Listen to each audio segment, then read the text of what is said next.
I have great appreciation for the way this event has been orchestrated. Gotten so many answers.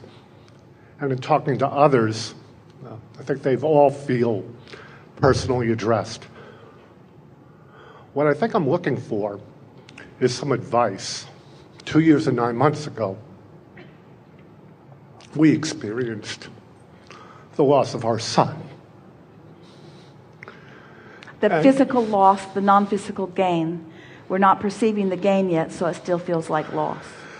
Blah, blah, blah, blah. No. I'll tell you what I believe. Yeah. I believe in law of attraction. Yeah. Because I can think about what I can see in our solar system, the Earth really tumbling around the sun. Yeah. And I can understand law of attraction in terms of magnetism, which fascinated me when I was 3 and fascinates me to this day. Because I don't understand how it happens, but it does happen. So you I'm believe acting in, like you believe in the signal of the television because it manifests on the screen, but you don't believe in the signal part that you can't see, just the manifestation part. Say that again to me, please. You believe in the television because the screen is a manifestation that you can perceive with your physical senses. Okay. But all of the parts of it that make it work, the unseen things that are moving through the airways and such, harder to believe in, because until there is a screen that is a manifestation that allows you the perception of it, then that's all just somebody's great idea that you don't believe in. But once it comes to full fruition, then you believe. Correct.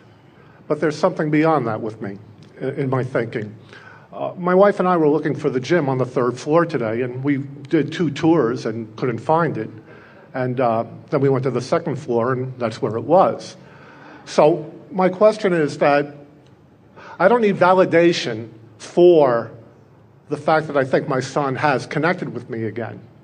It happened, in my opinion, in my heart and mind. The advice I wanted is, should I keep going, am I looking on the 3rd floor for a reconnection with him? Will it serve him? Will it serve me? Yes. Okay. You already answered my question before I raised my hand when the other gentleman, who was a person before the last person, described his experience with his friend who he loved a great deal. Yes. And, my wife touches me while we're sitting there from time to time, and it tells me to clue into something, that I'm getting an answer that I had spoken with her about, but it was like going past me. He's not manifesting things for you to observe with your physical senses, although that can be. Esther likes the blinking lights. She just really enjoys that. But a better way to look at it is that he is consciousness tuned to you, interested in you, understanding you, loving you, eager about you, and co-creating with you. So flowing to you in lots of different ways. Esther is watching grandson Luke the other day. Luke is sitting on the sofa across the way and strikes the identical pose that Esther saw Jerry strike thousands of times. And she knew that he was channeling, receiving an impulse at an unconscious level to allow Jerry to say hello to Esther. No question in Esther's mind. No question at all. Esther and the grandchildren are moving around on the golf course on the property in Texas. It's 40 acres, and they were all over it. The game was, where do you want to go? And off they'd go. Where do you want to go? And off they'd go. And the children always choose the furthest place from where they are because they like the ride. And they like the paths, and they like the untraveled paths the best. The ones where the cedar trees smack them in the face as they brush through the bushes. And so this had been going on for an hour or more, one end of the property to the other. And everywhere they arrived, the roadrunner was standing there waiting. Everywhere they arrived. And then Luke said, Grandma, I think that Jerry is using that roadrunner's eyes to watch us. And Esther said, I think Jerry is using that roadrunner to surprise and delight us in many, many, many, many ways. In other words, how did he even know where we're going? How did he get there first? Of course, he flies a bit and he takes a shortcut, but he was everywhere they were going.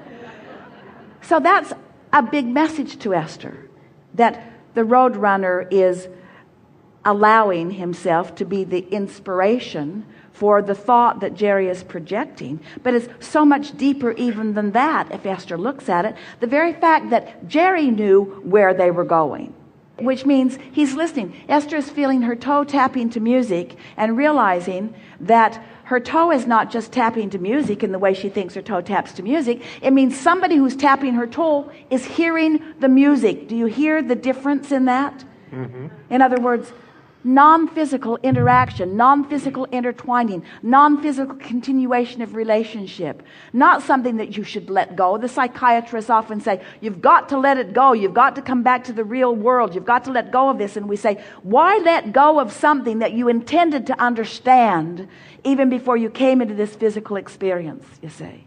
Mm-hmm. That's the greatest benefit that Esther provides for you in allowing us to flow through her into this time-space reality. It's the same. Well, thank you for reinforcing. So your son is not only whispering in your ear, but thinking through you. Many of the ideas that you get are his impulse, his adding to it, his knowledge of it, his encouragement of it. You see? Yes. Will I be able to consciously enter, for lack of a better metaphor, a portal where we can connect my beingness as a physical person and his infiniteness, or his non-beingness?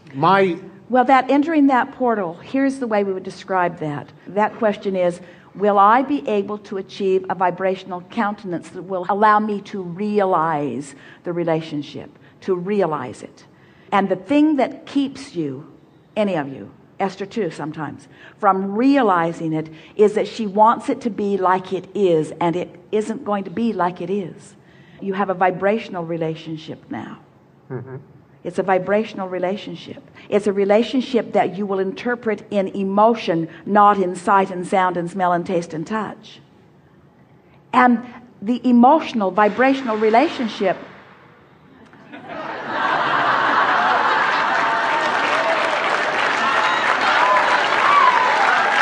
that's your son. Thank you.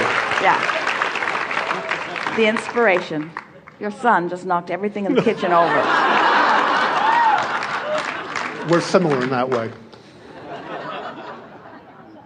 Actually, you get enough of those. He was out of character knocking things over. That's really my shtick. That's what he's trying to say. The point that we're really wanting you to get here is that as you rework your perspective of what your relationship is, the sorrow about the absence of what it was will lift off of you, and the delight of what it now is will take its place, and then some, and then some, and then some, and then some, and then some. Thank you. Yeah. Very much.